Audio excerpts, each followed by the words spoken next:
And now we're going to conclude with our last assignment, number 3. We have Brother Hughes. And Brother Hughes will help us with Baruch, Serve Jehovah Unselfishly. And this is a substitute talk, so we appreciate that. So Brother Hughes.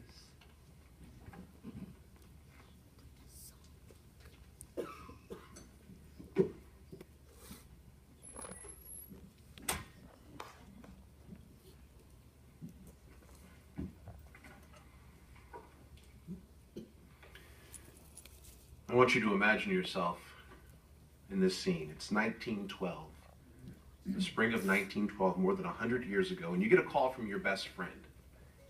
Hey, buddy, I'm going on vacation. I'm going on a cruise,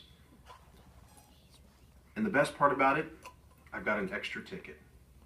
And since I'm your best friend, you and I are going to go. Just reimburse me for the taxes, just $100, and it's yours. And you're thinking, man, I've got a great friend. So you ask, what's the cruise line? And your friend says, the Titanic. It's the biggest boat you've ever seen. You'll have a great time. It'll be the time of your life. Now, knowing what you know today about that ill-fated trip, nobody in this room would accept that offer.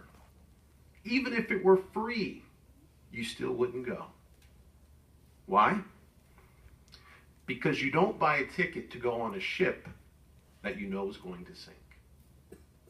Now, granted, the more than 1,500 people who did lose their lives just 4 days after boarding that boat didn't know that their lives were going to end.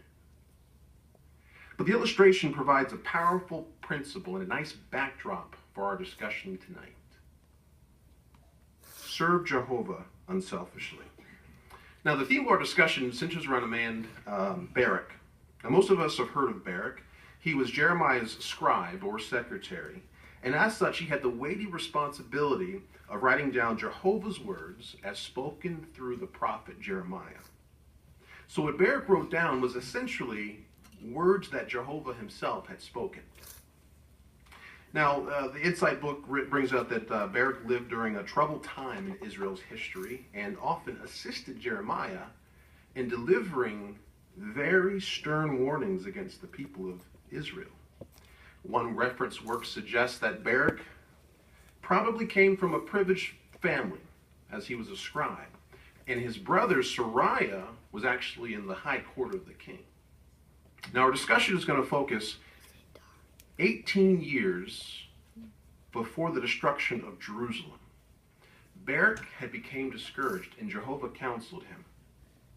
In the series of events that happened lies our first lesson in serving Jehovah unselfishly. Turn to your Bibles to Jeremiah chapter 45. And as you see there, in verse 3, Baruch had been complaining about his pain, his grief, and his weariness, and said that he had found no resting place. Baruch was under some serious stress. Now, we know that his assignment as a scribe wasn't easy. He had to write about the potential destruction and doom, and we know that message was not very popular. So was his theocratic assignment too much for him?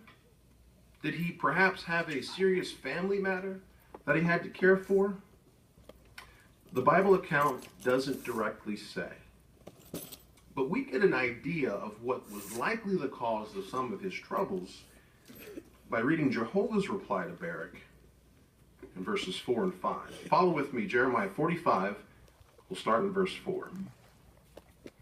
You should say to him, this is what Jehovah says. Look, what I have built up I am tearing down, and what I have planted I am uprooting, the entire land. But you are seeking great things for yourself. Stop seeking such things. We'll pause there.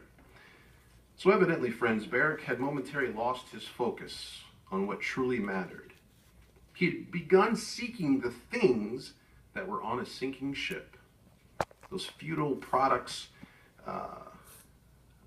the futile things that the present system of things of his time was making his whole souled service to Jehovah painful or difficult.